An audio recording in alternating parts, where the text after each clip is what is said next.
in Queen's University of Belfast as well, and his expertise in mathematics education. He will give you an illustrative example of systematic review, particularly in self-concepts, more about statistics. So he's so expert in quantitative method, everything regarding the number. So the participants, if you are looking at someone who is expert in quantitative methods, so Mehmet is the choice. All right. Okay. Well, so I would like to ask Erin, are you ready to present your topic for today? Yes, I am ready. So without further ado, Erin, the floor is yours. Thank you so much. I'm just going to share my screen. Can you all see that okay? Yeah, that's okay, yeah. Perfect. Okay, thank you so much for the introduction, and thank you for the invitation as well to be here. Yeah, it's great and it's lovely to see you all again. So today I'm just going to provide an introduction to systematic reviews. My email address is on this first slide, so if there's any questions afterwards that we don't get time to talk about today, please feel free to email me.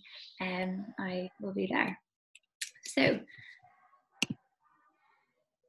in this session today, I'm going to provide you an overview of each step that you need to conduct in a systematic review, mainly in the social sciences and education. So if you're thinking about doing a systematic review, this should hopefully be very useful. After I complete my presentation, I will hand over to Mehmet, who will provide an illustrative example of a systematic review that he has completed, and hopefully this will show you how each step works in practice. So hopefully having the theory and the practical example will be really beneficial. So some of you might not be familiar with what a systematic review is. So just to give you an overview, a systematic review is a review of existing literature that follows a systematic and transparent process to identify key findings of a relationship within the field. It synthesises what studies have found, and it critically evaluates the findings of studies. The really systematic reviews aim to reduce author bias and error throughout the processes that we have to follow, and this is really because authors don't get to pick and choose what studies are included in their systematic review. It's all very central through an inclusion and exclusion criteria, so it improves the transparency of the review and it minimises author bias and error. But there is some flexibility with systematic reviews, so they can either provide a narrative synthesis or a meta-analysis. So a narrative synthesis is simply the author describing the key findings of the studies that are included in a systematic review and critically evaluating these against one another. A meta-analysis, on the other hand, it really looks at quantitative studies and it provides a summary effect size of the relationship that is in focus. So there is some flexibility there, qualitative or quantitative studies. There is scope for both types of studies within systematic reviews. So just to give a quick comparison then of systematic reviews versus narrative reviews. Narrative reviews are more of a traditional literature review that many of us are very au fait with and very familiar with. So when we think of systematic reviews then, it's a synthesis of studies like I have just described. It follows a transparent process and it really aims to reduce author bias and error. So it's really following a transparent process and step-by-steps that are highlighted for us. In comparison, a narrative review just simply describes the literature that an author chooses, and it is based on the counting synthesis. So this means if we find 10 studies, we would just say 6 report a positive relationship and 4 report a negative relationship. So there's not the same systematic process there, and it's really dependent on what the author chooses to include. Secondly, systematic reviews extensively search the literature using systematic methods. So it tries to include more than one study, okay? There's a large range of studies out there within the field and the relationship that we're interested in. So rather than just focusing on one study to help us answer that question, it looks at the body of literature and research that's out there.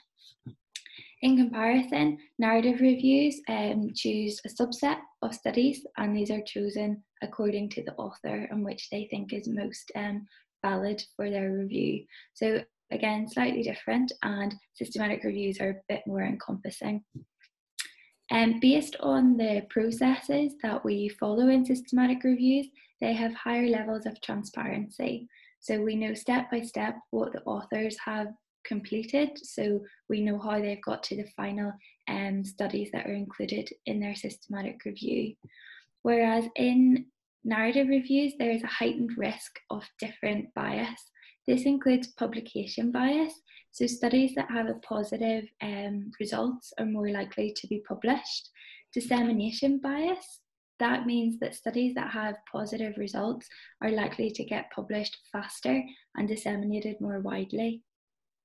Outcome reporting bias, that refers again to people being more likely to pick up your article if you talk about positive results. Confirmation bias and selection bias as well. So selection bias means the author choosing what studies to include in their review. So narrative reviews have a lot of risk of bias, whereas the high levels of transparency in systematic reviews try and minimize those different biases. Systematic reviews also have a clearly defined question, which is quite narrow sometimes in focus, to make sure our concepts are well defined and we know exactly what type of articles will be eligible, whereas narrative reviews sometimes provide a broad overview of an area. And finally, systematic reviews, the data synthesis is based on data extraction and synthesis guidelines. So that includes examples such as Prisma or Campbell collaboration. But on the other hand, narrative reviews don't give us the same guidelines to follow when completing a narrative review. So again, the systematic reviews, we have a clear process to follow. It's more transparent and it minimizes risk and error. So some strengths and limitations of systematic reviews then. So overall, a systematic review really provides greater strength of evidence than a single study. So that goes back to what I was saying earlier. We have a large body of research and evidence within the field. So rather than just focusing on one study to come to a conclusion or to provide evidence, systematic reviews try to pull on a range of different studies, a large range, through a systematic method to provide a greater strength of evidence. They also provide the opportunity to investigate variation of results and what works in certain settings. So what this means is we can look at the same relationship that is studied maybe the same way or slightly different, and we can see if there's variation in the results. Okay, so if we're looking maybe at an intervention, we can see if an intervention works in some settings or if it doesn't work in others. What are the differences there? And really, what variation do we have to account for? Systematic reviews are also readily available. So once you understand the process that I will go through today to conduct a systematic review, it's very cost effective. The databases are out there, and for as long as you can get access to the full articles, you should be free to go and do your systematic reviews. Fourthly, it generates principles and methods that minimize error and bias at each stage. So as I said, the transparent process and the steps that are highlighted really try to minimize author bias and error. Okay, so we don't choose what studies are included in our systematic review. It is dependent on our inclusion and exclusion criteria. And finally, it provides an overview of the existing body of knowledge in an area. So hopefully this will be really beneficial if we want to have research and policy impact. But systematic reviews are not without limitation. So sometimes systematic reviews are seen as too narrowly focused. So they're too stringent in criteria. So they're too focused on one specific area that sometimes, the wider context is kind of lost there. So it's important to recognize that if your systematic review is quite focused, as a limitation that it may be. It can also be exclusive of evidence. So although it tries to include a lot of different studies, depending on your inclusion and exclusion criteria, it can be exclusive of evidence. So you might not include a certain study because of an exclusion criteria point. And finally, it may combine poor quality studies to produce an estimated effect size, which may not be reliable. So it's always really important to evaluate the quality of the studies that you're including in your systematic review to ensure they're of high quality. So if you're doing a meta-analysis, the effect size that you are computing or calculating is reliable, and it's also important to know that for policymakers if they're going to be using this. So that's just a quick overview. So these are the stages now that we have to follow if we are conducting a systematic review. So firstly, we will formulate a refined research question. Then we will determine the study design to be included, and that really refers to our inclusion and our exclusion criteria. Thirdly, after we have decided what we're going to look at in our systematic review, we will develop a search string and a search strategy. Following this, we will write a protocol, and this all kind of goes back to the transparent process that we aim to execute in a systematic review. Following the protocol, we conduct our literature review. Don't worry, there's more. Then we screen our results, and then we extract the data from those results. Following this, we assess the methodological rigour and overall quality of the studies, and we then synthesize the studies that are included and think of the limitations of our review. Then finally, we report and present our results. So I'm just going to go through each of these steps briefly, and then Mehmet will also pick this up in his presentation by showing you an example of how he has done it in real life.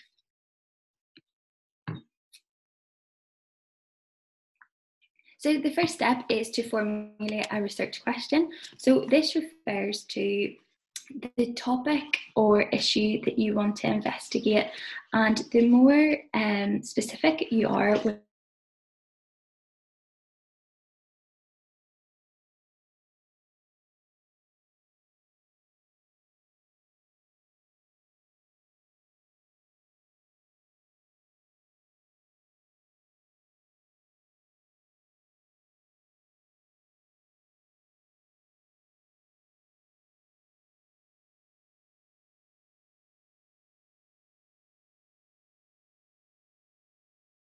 evidence is needed to address the question. So what are you interested in studying? The outcome and intervention have clear operational definitions. So be clear about the relationships that you want to study, and be sure that those concepts are operationally defined. The theoretical and practical context the question is situated in, you need to think about the wider context that the systematic review will be placed within, and the question that you are exploring will be situated in, and this will kind of provide a strength to your systematic review, as it will give some background and how your review is important within the current context. And then also think, is there enough research available on the topic to warrant a systematic review? So you don't want to do a systematic review if there's not many studies out there, or if a recent systematic review has already been conducted in the area. The whole point of doing a systematic review is trying to fill a gap within the literature, or fill a gap within the research that we are looking at. So just be sure that there is room for your systematic review, there are enough studies out there, and that it is an important topic to look at. So when we, when we are considering formulating our research question, it's really easy to think of PICOs. So that is the population of interest. So what population are we interested in studying? So what sample are we looking at? The intervention being focused on. The comparators, so what are we comparing this relationship to? And the outcome of interest. So if it's education, maybe it is attainment, maybe it is self-concept, confidence, relationships with teachers, something like that there. So that's your outcome of interest. And then, as I just mentioned, consider the context and time period as well that your systematic review is situated in. So that could be geographical context, wider context within the world, and the time period, what is happening right now in the world.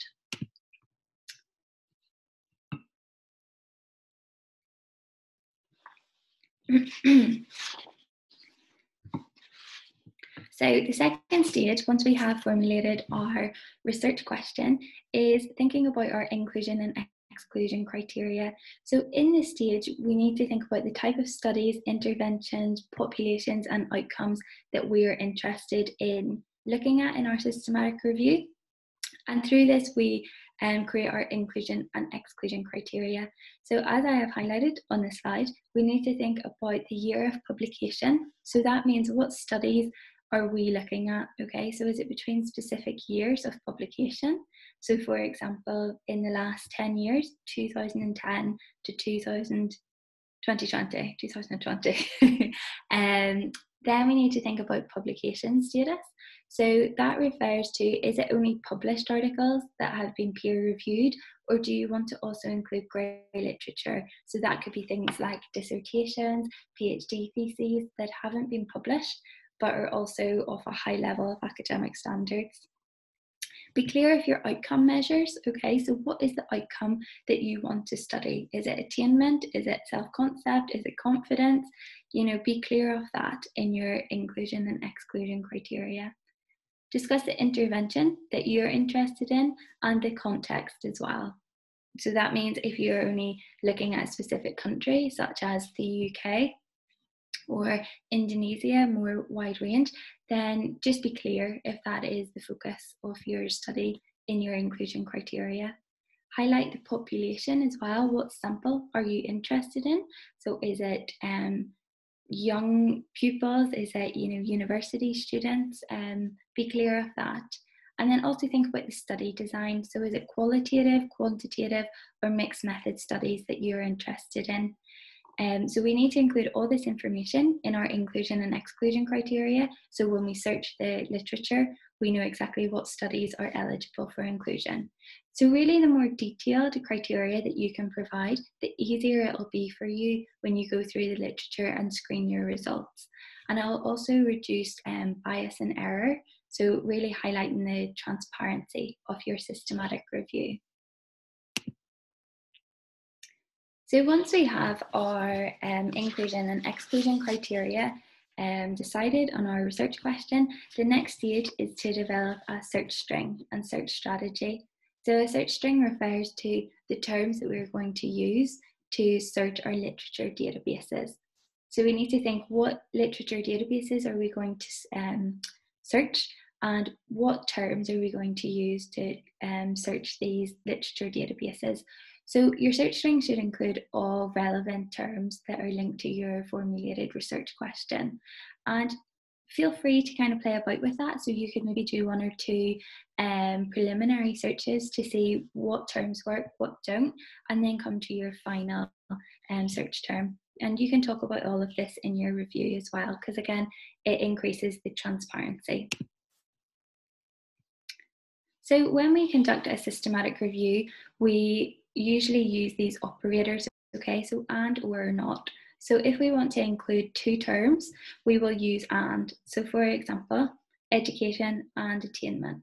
But if we want either or, so if we just want one or the other term, we use or. So for example, trial or experiment. And we also have not as an operator, so if we definitely don't want a concept included, we can say do not include this, so not. But it's usually better not to include that as it can take out some relevant studies in our searches. So and or not, but really and or in our search terms. So once we have our search string sorted, we should put together a protocol, and this is really again to increase the transparency of our systematic review. So if somebody else picked up our protocol, they would be able to conduct the systematic review in the same way as ourselves, and hopefully get the same results. So a protocol should include some background literature and context, a description of the relationship that you're interested in, okay? So the intervention and the outcome that you're interested in, so attainment, relationships, concept, anything like that there. Then it should have your research questions of your systematic review that you want to answer, and the methodology of your systematic review. So that refers to your search string, your research question, the databases that you will be looking at, and your inclusion and exclusion criteria. Then you should talk about the data collection and analysis. So what databases are you going to search and how are you going to search those? And then your data synthesis methods as well, which we will come on to in a minute. So that's what your protocol is for. And this is also a really handy handbook for you to put together, and then when you're conducting your systematic review, you have this to refer to. So following on from your protocol, you will conduct your literature search based on your inclusion exclusion criteria, your search string, and your databases. So we're going to use our search string to search the selected databases for relevant papers. And you can include grey literature to reduce publication bias here. So this is really implementing the stages prior, okay? And this will give us the results that we have to screen. So following on from the results of searching the literature, we will have to screen our results, and we screen results at 2 levels, title and abstract, and then in text. And it's really helpful at this point to get a colleague to help you, because usually we screen results with 2 people at least to improve inter-rater reliability. And we can calculate Cohen's kappa to ensure our inter-rater reliability is of a high enough value. So that just means that both reviewers agree on what studies should be included and which should be excluded from the review. So that again just reduces any error or bias that might be included in the review. So at title and abstract, we screen the results according to our inclusion criteria.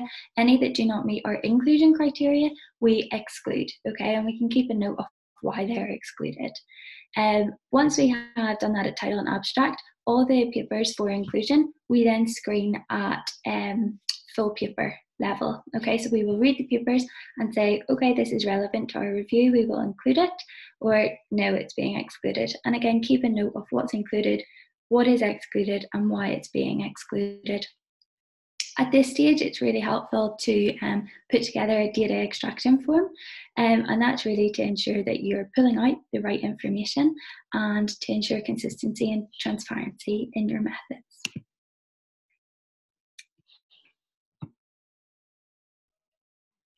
So when we are screening at in text, so the second level, we really want to keep the inclusion exclusion criteria in the forefront of our minds. Okay, so when we are excluding or extracting, our information, we need to think about factors such as study design. Okay, so quantitative, qualitative, mixed methods, does it meet what we want to look at?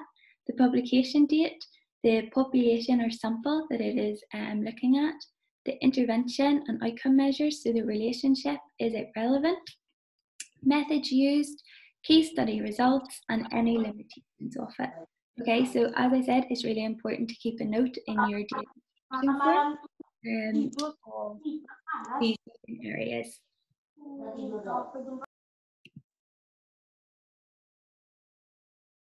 So following on from your data extraction, you will then want to assess the methodological and overall quality of the studies that you're including in your systematic review. And this is really just to identify any potential biases or inaccuracies within the study, and also to help you interpret the data more clearly and consistently. So this isn't a wasted step, because you can then include your reflections in your limitations or in your reflection piece of your systematic review. And it is a really it's really critical that this stage is implemented, because if you're doing a meta-analysis, as I said before, you don't want to have poor quality studies within that systematic review if you're calculating an overall effect size. So it's just really important, and it also shows the reflexive nature of your systematic review and your critical evaluation of your own work. So following on from this, we have extracted all the data from the eligible studies based on our inclusion criteria. So then what we want to do is take our data extraction forms that have our key findings and the key factors of each study, and we want to combine the results across studies and really test for any differences between the results, and then think critically about any differences and then provide a summary of the findings. Okay, so really think about the analyses that are conducted by authors. So, is this high quality? What methods were used? What was the purpose of their study? Missing data and the impact it has on findings. So did they have a missing data strategy? How did they deal with missing data? What impact did this have on findings, and how did they try and mediate this effect? The generalization and limitations of findings. Okay, so is the study high quality? Are there any limitations to the study that you have included, or the quality of it? Then think about the practical interpretation of the significance of effects. Okay, so are these accurate? And what does this really mean in practice? Okay, so practical interpretation, what does this mean? And then distinguish between study generated and synthesis generated evidence.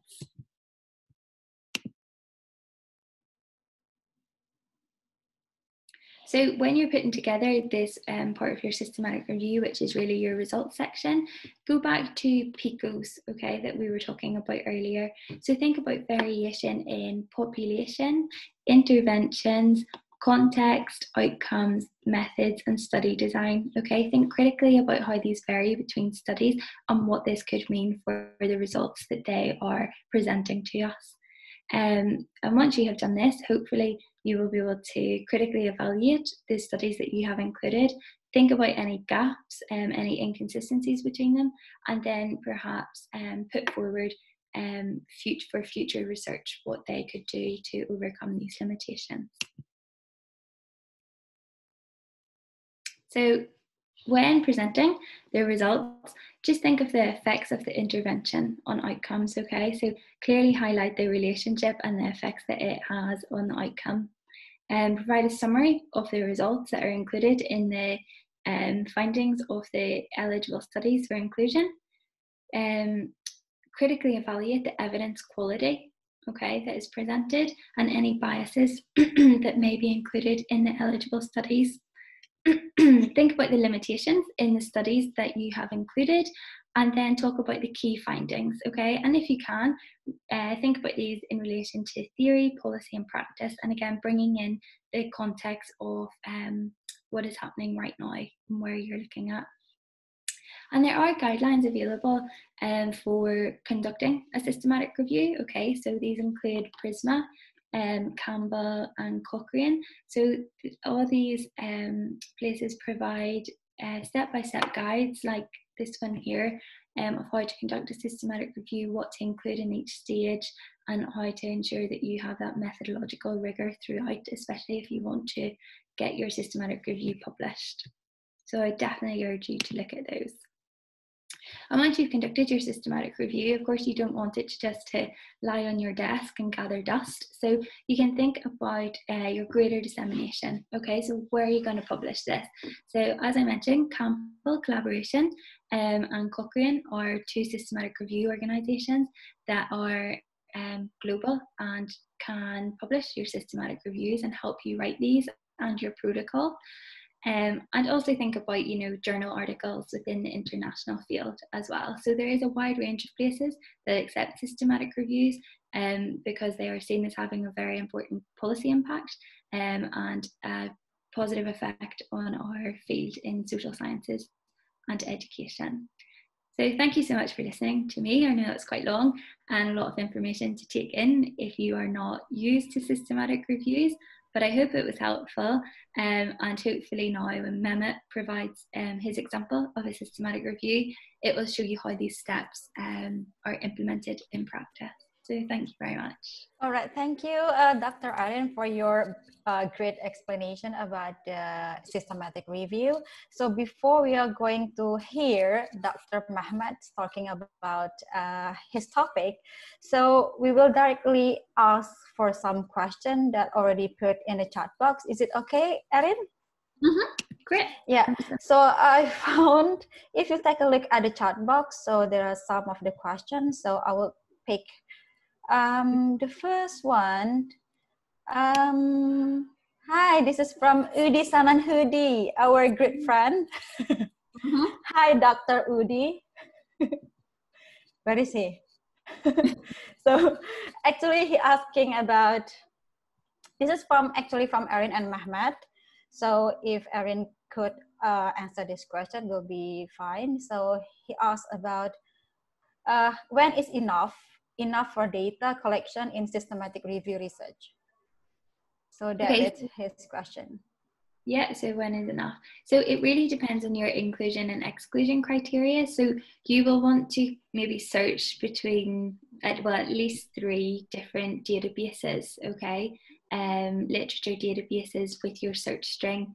And then based on that, you will kind of see how many eligible studies are coming up. So you, Mehmet, tell me if I'm wrong, but you want upwards on maybe 10 studies included in a systematic review? Actually, there is no limitation. Yeah. Like, it could be even 2 or 3. We don't know. Like, if there are only 2 studies, you can say that like there's more studies need to be conducted on this topic. Yeah. So yeah, like actually, like when we report, like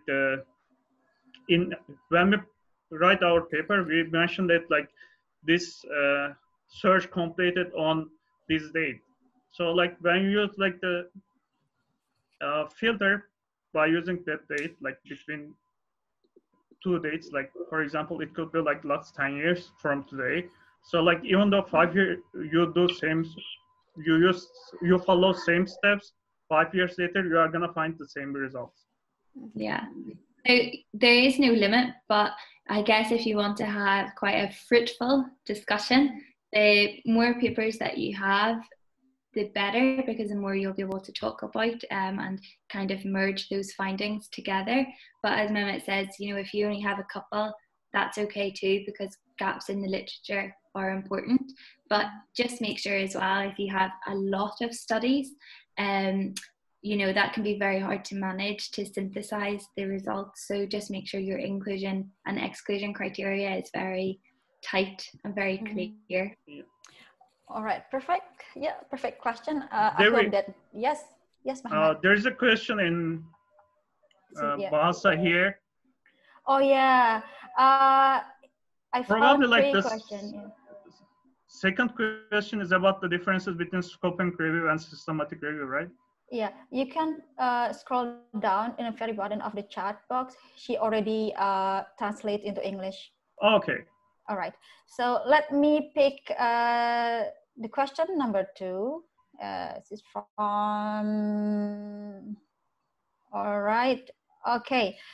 So Erin, this is a question to you. So systematic review cannot be committed only by ourselves when screening the journal that will be reviewed. So what do you think about? Cannot be committed by ourselves, or just need for the expert to like accompany us while doing the systematic review? What do you think? Okay. So is this just a screening or the overall systematic review? He says screening, yeah, when screening the journal. Okay, so you don't need to have an expert to help you with that. So for example, when Mehmet and I conducted our systematic reviews, Mehmet helped me screen mine and I helped Mehmet screen his. So it's really somebody else that's involved in your systematic review.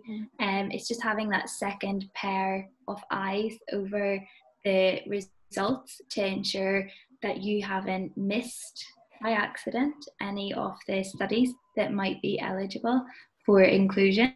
And it's also just to ensure that you don't have any biases or inaccuracies, okay? So an independent person coming through and looking at what studies should be included and excluded are going to have no real knowledge, or not be as attached to the systematic review as you are from step one. So it's not that you need an expert to help you on that. For as long as you have your inclusion, exclusion criteria and your research question, you should be fine. It should be clear what studies are eligible and which are not. But again, if you don't really have any prior knowledge of systematic reviews, it's really helpful to use the guidelines by Prisma or Campbell or Cochrane, one of those organisations. But also if you have a supervisor or somebody in your university that conducts systematic reviews, I'm sure they'd be more than happy to help direct you as well. But a colleague is fine to help you do your screening, if that answers your question. So do you want to pick another question, Erin? So there are some of the questions. You can pick it. So there's quite a lot there. All right. So if you see on the chat box, so there is like a long question just from Endah Purnamasari. Yeah, so it's like a 4 questions in a row. So if you don't mind, so you might answer those questions. Yes, all of these ones? Yeah, please. Yeah, that's okay. What are the components in the outline of a thesis when using a systematic review? So, Mehmet, help me on this. If you're using a systematic... My presentation will answer this question, so. All right. So we just hang on for this question. Just wait until Mehmet finish the presentation then. Perfect. The other ones, or? Yes. The other one? Yeah. What considerations in determining the type of systematic review? Okay, the second one's about thesis as well, so I will wait for Mehmet to give Mehmet as well, yeah. Yeah. Okay. Innovations. So how should I prevent innovations in systematic review articles? So if that means innovations within the research, this can be included within your results section. That's no problem at all. Or you can have a section at the end as well, kind of, your concluding thoughts as well. So maybe how the field has advanced and what studies have kind of picked up on this and brought those forward. But again, you can, if it's part of the results of the included studies, you can include those innovations in your results. And number 4, I need a few studies relating to Indonesia. So in relation to grey literature, you just use grey literature in the same way as you use published articles, okay, peer-reviewed published articles. You just state in your inclusion criteria that you are including grey literature, and in your databases that you're searching. If you're maybe looking at government websites, you include that as part of the databases that you're looking for. And then you just present the grey literature findings the same way as you do peer-reviewed articles as well. And, coming to your conclusion or your discussion, you can discuss why you included grey literature. So why is it important? And kind of what did it bring to your systematic review as well. So hopefully that answers your question. So this is like the last question from Aswir. This is from Universitas Muhammadiyah. Yes. Does a systematic review help us to get the state of art of research?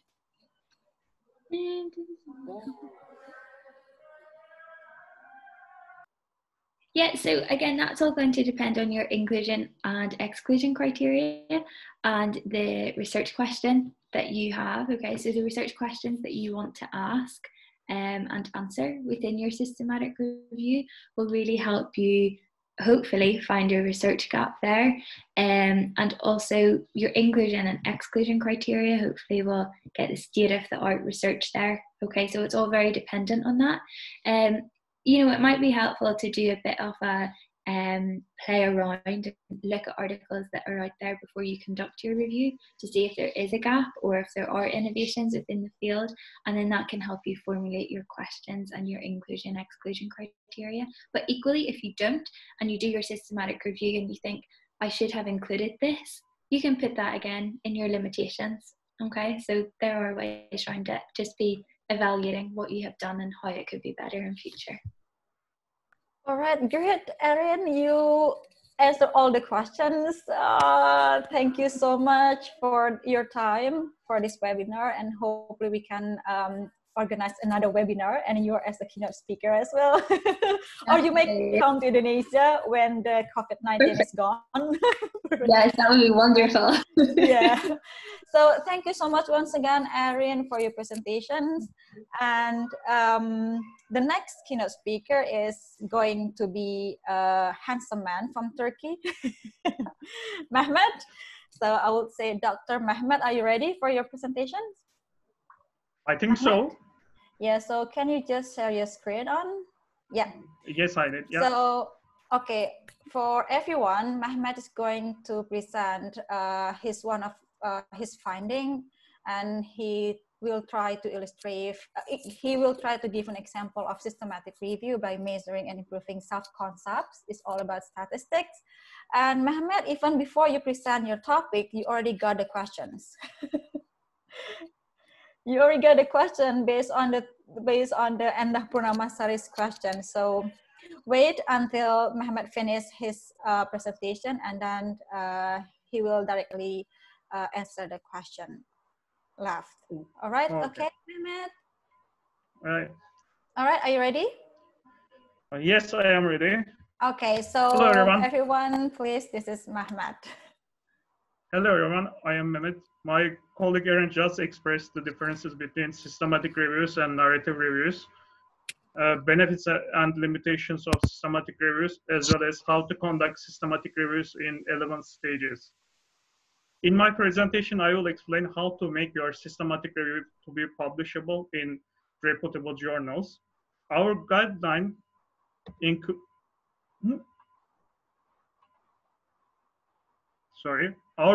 guideline includes 14 stages, which we created based on our experiences. Let me go over these stages with the examples. Okay. So first, you should formulate your research question. As Erin mentioned, we use the PICO framework, like the population, intervention, comparison, and outcome. Our first question, this is an example.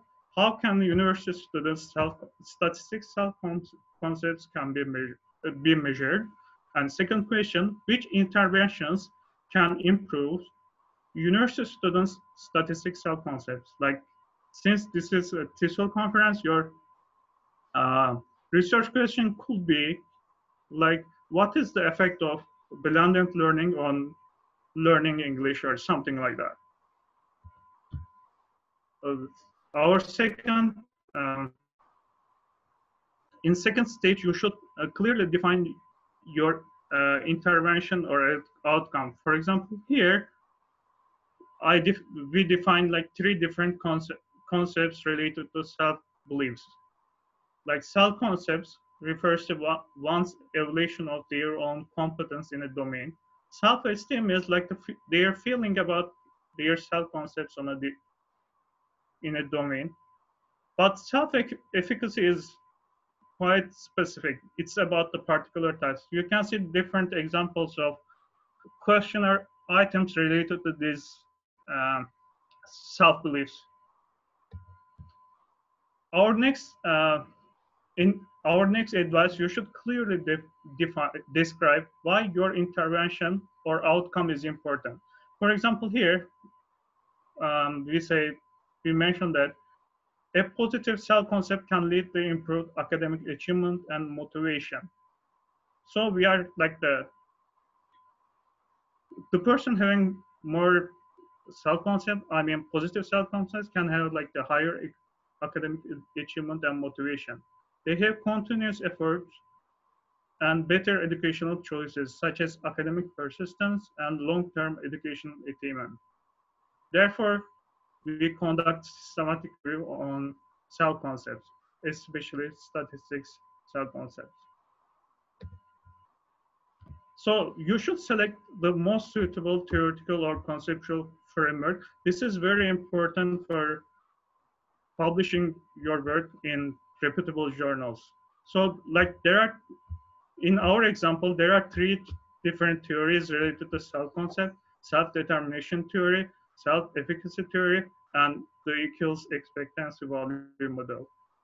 Be, in your paper, you should briefly express these theories and just clarify your choice of theory or conceptual framework.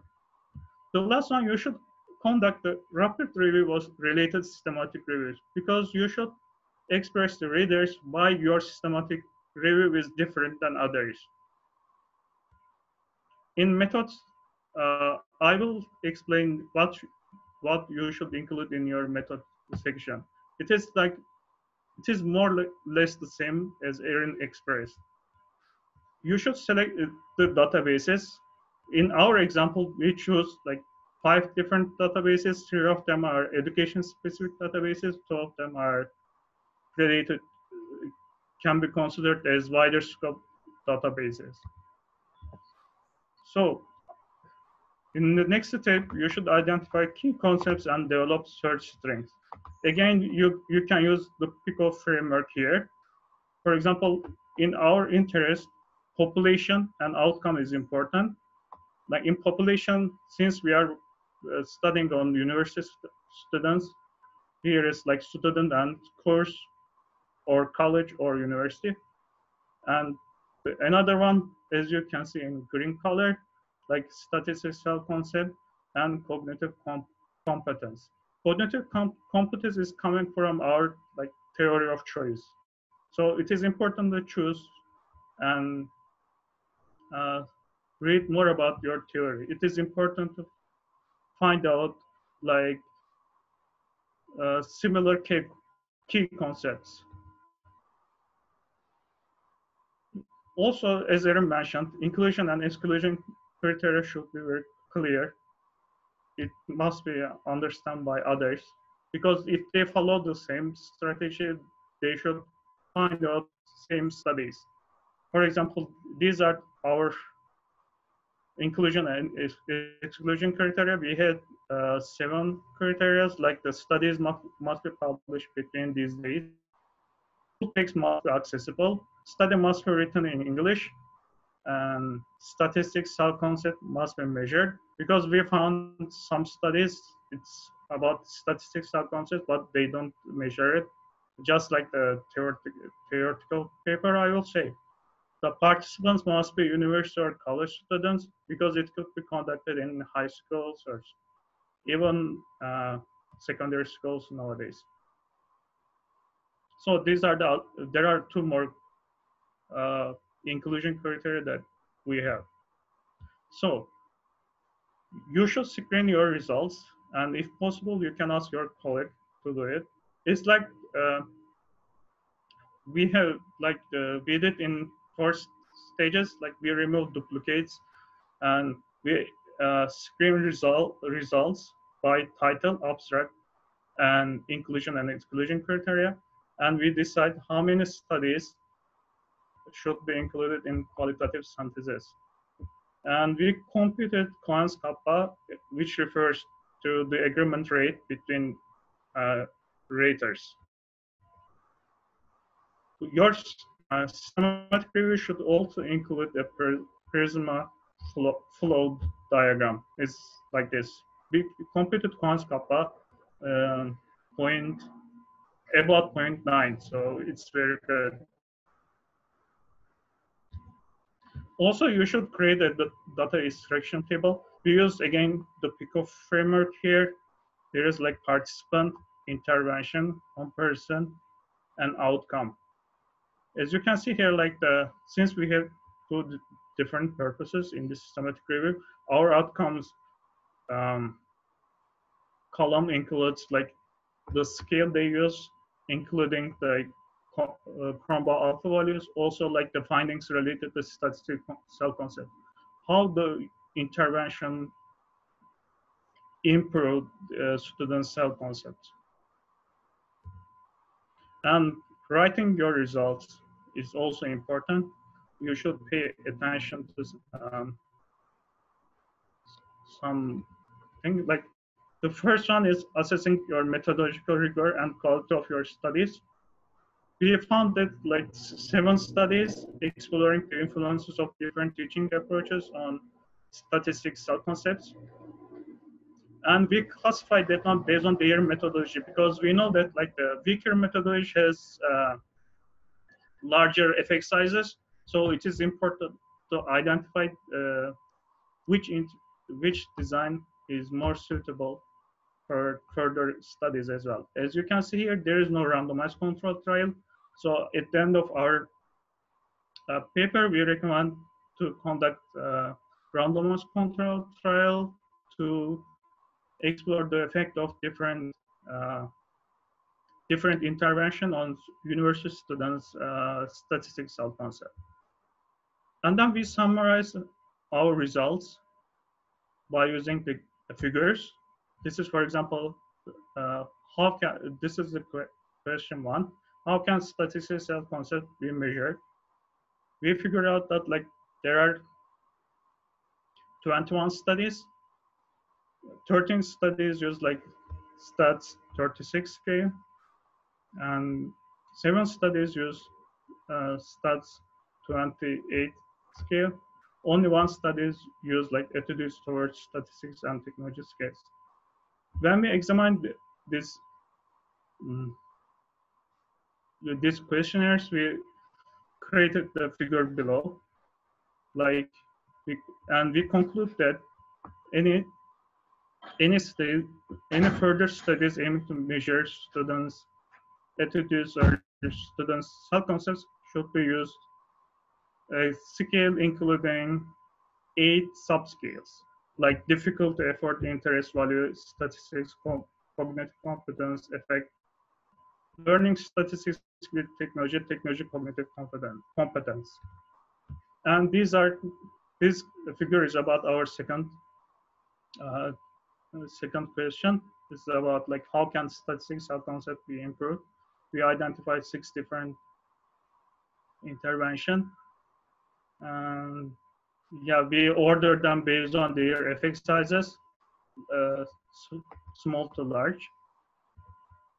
And this is our last advice or last stage, presenting your results. You should pay attention who is going to read your systematic review. You should, for example, in our example, we expect that statistics lecturer and researcher will be reading our systematic review. So we provided recommendations for them. Thank you for listening. This is my email address, and we can answer your questions. All right. Thank you, Mehmet, for your presentations. It's a brief and then very insightful. So, Mehmet, if everyone wants to ask any question for Mehmet, just type in the chat box. All right. So, Mehmet, one question, if you see, you can see by yourself in the chat box, is it? Yeah. Yeah. So you and, may, yeah, Purnamasari. Yes. Yeah. Oh, actually, all right. So in our systematic review, we use Zotero to help us categorizing articles. I can show you my example here, but it will take some time to load. Anyway. Or maybe, Enda, you may directly send an email to Mehmet, so you may ask about the Zotero or manager reference that you need to know about the technical to demonstrate something, like demonstrate technically using manager reference. So will help me to include or exclude the article. If you need, I think it's a great chance or opportunity for us as a committee of the TESOL Talk. Erpin, where is Erpin? So we may invite Mehmet for the, yeah, we may invite Mehmet for the special editions. Mehmet, Yes. special, Yeah, yeah, sure. just to help anyone about the Zotero, because I think it's not very familiar here. So we just familiar with Anot and Mendeley for the reference manager. So about the Zotero, I think some of people needs to know more about it. So if you don't mind, we can arrange the time for you to give to demonstrate the technical steps to do or using Zotero. Yeah, because I think it will take time for you if you want to try to share screen to everyone to show how to use Zotero. What do you think, Mahmoud? I can show you now. Like, Oh, you can show, okay. Yeah, so please, if you can do it. so can everyone see my screen now? Yeah, yeah, I see it. As you can see, like I have library here, a systematic review cell concept. These Yeah. are our primary research. Eric, like these are the database tables. Since we conducted our systematic review 2 times, there is like Scopus N. That means like for me to understand Scopus new and Web of Science new. So, and then I removed duplicates here. These are the list of unique studies that we have. And then I screen articles by title and abstract. There are 31 items left. And these are the inclusion and exclusion criteria. There are no full text of 5 studies here. As far as I can understand from the icons, there are 3 doctoral theses and 2 conference papers or book chapters, whatever. And there are 3 studies which are not in English. And there is a question here, like as long as you can understand the language, it is okay to include them. So if I want to have it, like I could include articles in Turkish because I can understand them. But make sure it's in your inclusion and exclusion criteria that you will be looking at both languages.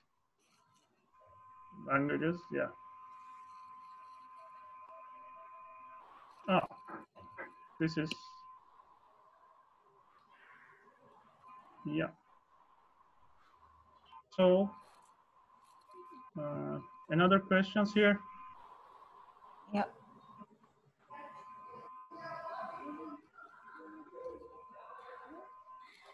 Another question, Mehmet, you want to, which one is from Muhalim?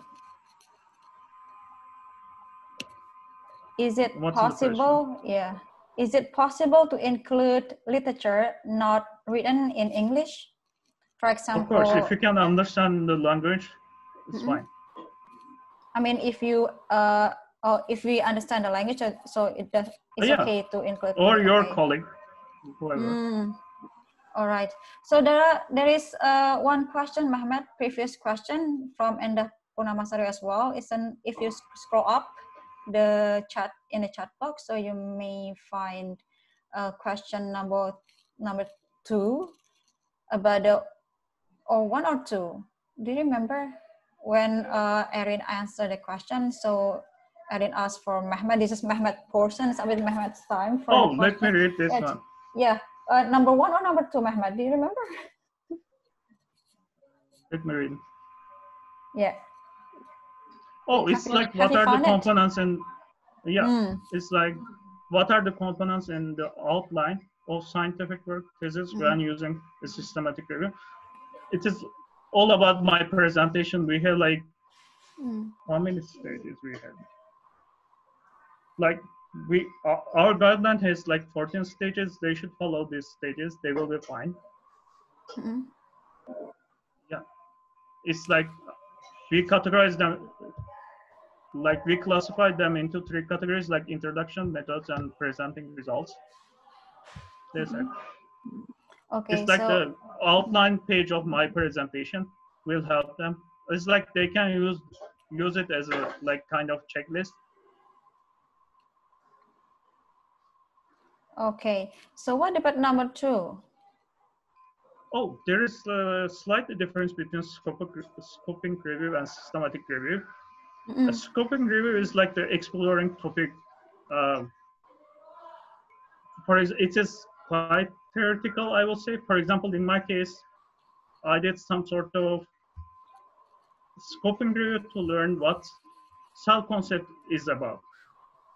Like scoping review is like kind of literature review, but don't focus on like the outcomes, comparisons, or something like that. Exploring one topic.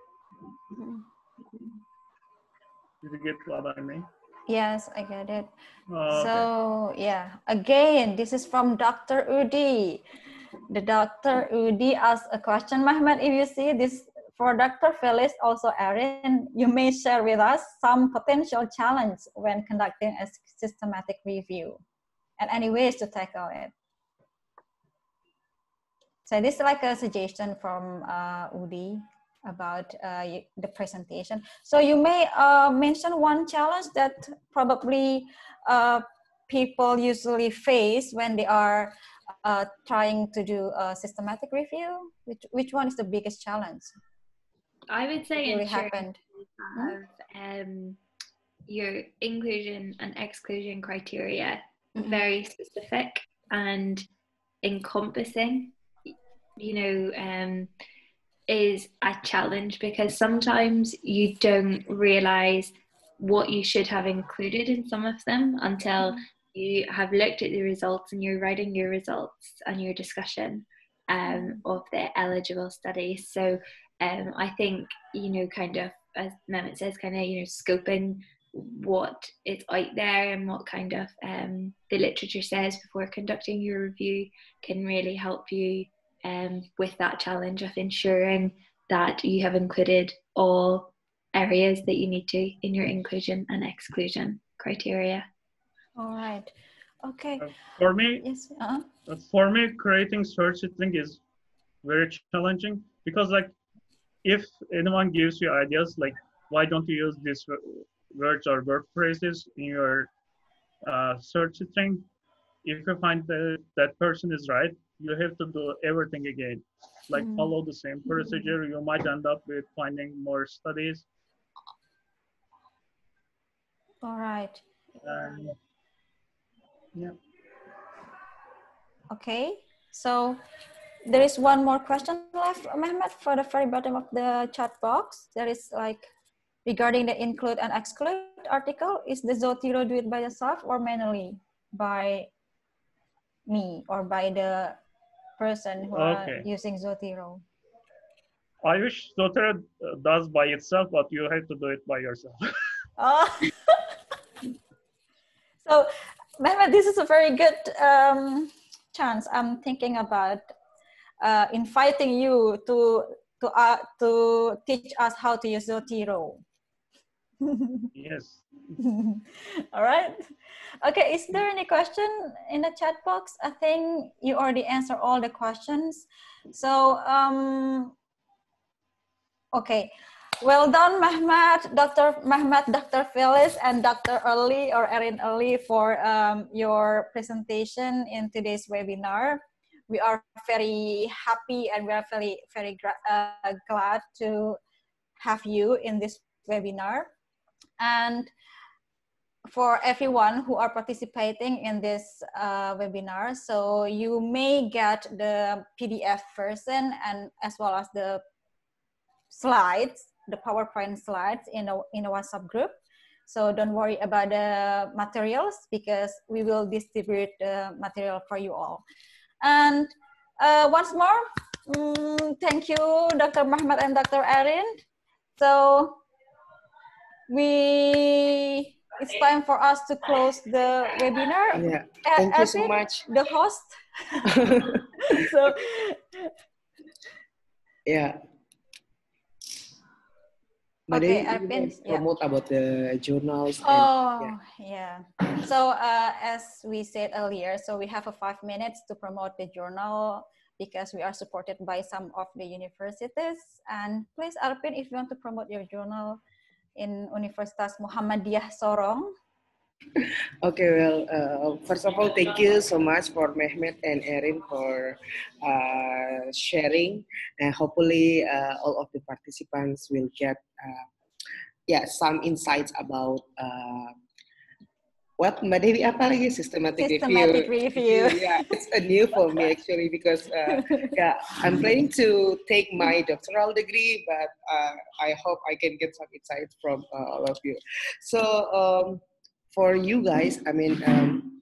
The participants here's TESOL Talks. Also, the members is consist of some lecturers in some university in Indonesia, and we do this TESOL Talk. We also would like to promote that there are some journals in our campus. So if you are interested to submit your journals related to teaching English or education, you may submit. I will share about the journals that also provide some publication, and I will share in the group WhatsApp, and also definitely for these materials I will share to the WhatsApp group. So if you are not in the group WhatsApp, you may direct message to me in my here's in the group Zoom group chat. And I think that's all. Mbak Dewi, thank you so much for the participants. Yeah. And yeah. All right. So it's a short information about everyone who want to join for the TESOL Talk, the next series, which is Yes. TESOL Talk 4. So we would like to inform that the TESOL Talk usually every week, but for starting for the next month, so it will be twice in a month. So yeah, and we will invite another person, another expertise in TESOL or in education. So that's all for the promoting the journal, Erpin, and then thank you so much for everyone. Thank you once again for the keynote speakers, and then thank you, Mahbet. Thank you, everyone. Thank you. See you, everybody. Thank you so much. Great to No see you worries. all. Good to see you too. Okay. Bye. Okay.